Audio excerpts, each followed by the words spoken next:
cake tomorrow to give a good result to the Malaysia club. Halo bos. FAM Malaysia ikut-ikutan PSSI, incar pemain naturalisasi di era divisi Belanda. Federasi Sepak Bola Malaysia FAM ingin mendatangkan Ferdy Druijs. Pemain Speksbol itu mencuat dan disebut-sebut akan menjadi proyek pemain naturalisasi timnas Malaysia. Sementara PSSI sudah terlebih dahulu mendapatkan pemain era divisi untuk sekuat timnas Indonesia, yakni Ragnar Oramangun, Tom Haye, dan Nathan Jaon adalah pemain-pemain yang bermain di era divisi atau divisi 1 Liga Belanda. Ferdy Druijs sejatinya adalah pemain dari klub Bundesliga Austria, Rapid Wien. Selain itu juga dia pernah menjadi pemain timnas Belanda di kelompok umur. Sementara Malaysia kabarnya baru mengusahakan untuk meminang pemain keturunan Malaysia tersebut. Ferdy Druijs ramai dibahas di media sosial negara Malaysia saat ini. Penyerang itu mencuat setelah timnas Malaysia di bawah asuhan Kipagon kalah dari Oman dengan skor 0-2. Ketua Umum FAM Malaysia Hamid Moamin mengatakan upaya untuk melakukan naturalisasi kepada pemain yang berdarah Malaysia sudah dilakukan. Hamidin menyampaikan bahwa pemain yang dinaturalisasi harus memiliki kualitas yang baik untuk meningkatkan prestasi Harimau Malaya. Kalau kita mau ambil pemain keturunan, pastikan ada kualitas. Kalau tak ada, payahlah, ujarnya. Kabarnya diincar PSSI, Mauro Gistra buka diri jadi pemain naturalisasi timnas Indonesia. Pemain keturunan Indonesia Belanda Mauro Gistra berharap suatu saat nanti dinaturalisasi timnas Indonesia. Striker bertinggi 188 cm ini kabarnya tengah diincar PSSI. Nama Mauro Gistra muncul selain oleh Romani. Pemain ini digadang-gadang bisa membela timnas Garuda asuhan Sintayong untuk kualifikasi Piala Dunia 2026 putaran ketiga. Keinginan menjadi WNI dari pemain yang menjadi top skor kedua di Liga Belanda ini disampaikan secara langsung. PSSI sendiri saat ini resmi mendapatkan Jen Revan yang berposisi sebagai striker. Pemain tersebut sudah resmi menjadi pemain naturalisasi timnas Indonesia.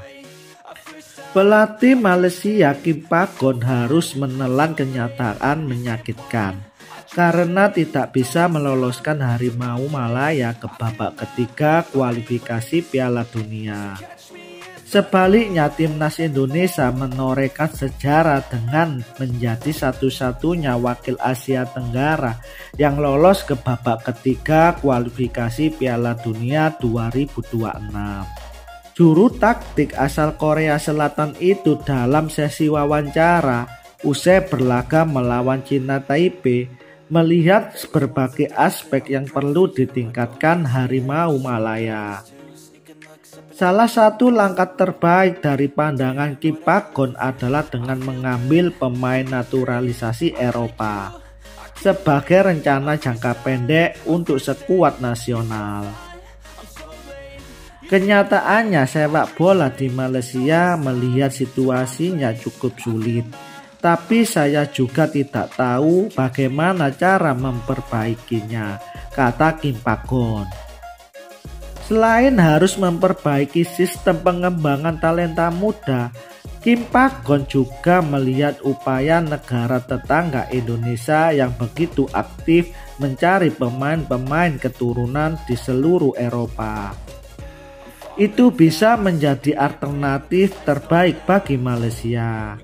Upaya lain mungkin kita bisa mencontoh cara pelatih-pelatih timnas Indonesia yang terbang ke Eropa untuk mencari pemain-pemain keturunan.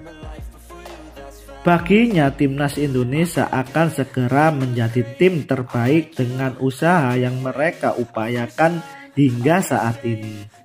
Tetapi Malaysia tak boleh diam, kita harus bangkit melawan.